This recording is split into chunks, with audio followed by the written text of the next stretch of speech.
ସୌରା ଉନ୍ନୟନ ସଂସ୍ଥା କାର୍ଯ୍ୟଗୃହରେ ଦନ୍ତ ଚିକିତ୍ସା ଶିବିର ଅନୁଷ୍ଠିତ।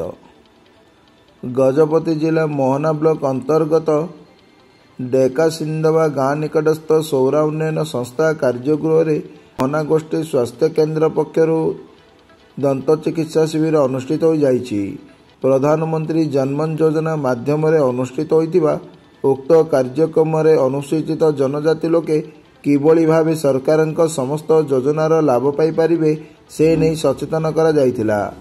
ଏହି ଶିବିରରେ ମୋହନା ସୌରା ଉନ୍ନୟନ ସଂସ୍ଥାର ସ୍ୱତନ୍ତ୍ର ଅଧିକାରୀ ବନମାଳୀ ଭୂୟାଁ 7 ଗୋଟି ଗାଁ ଲୋକଙ୍କୁ ଏହି ଯୋଜନାରେ କିଭଳି ଲାଭ ପାଇପାରିବେ ସେ ବିଷୟ ଉପରେ ସଚେତନ କରିଥିଲେ। ଏହି ଅବସରରେ ମୋହନା ମେଡିକାଲ ପକ୍ଷରୁ ସମୁଦାୟ 62 ଜଣଙ୍କ ଦାନ୍ତଜନିତ ଓ ରକ୍ତହୀନତା ରୋଗ ପରୀକ୍ଷା କରାଯିବା ସହ ଜନ୍ମଗତ ପ୍ରମାଣପତ୍ର ବଣ୍ଟନ କରିଥିଲେ। ତା ସହ ମୋହନା ତହସିଲଦାରଙ୍କ ପକ୍ଷରୁ ନୂଆ ଆଧାର କାର୍ଡ ହୋଇନଥିବା ଅନୁସୂଚିତ ଜନଜାତି 65 ଜଣଙ୍କ ନୂତନ ଆଧାର କାର୍ଡ ପଞ୍ଜୀକରଣ ସ୍ଥାୟୀ ବାସିନ୍ଦା ପ୍ରମାଣପତ୍ର ବଣ୍ଟନ କରାଯାଇଥିଲା।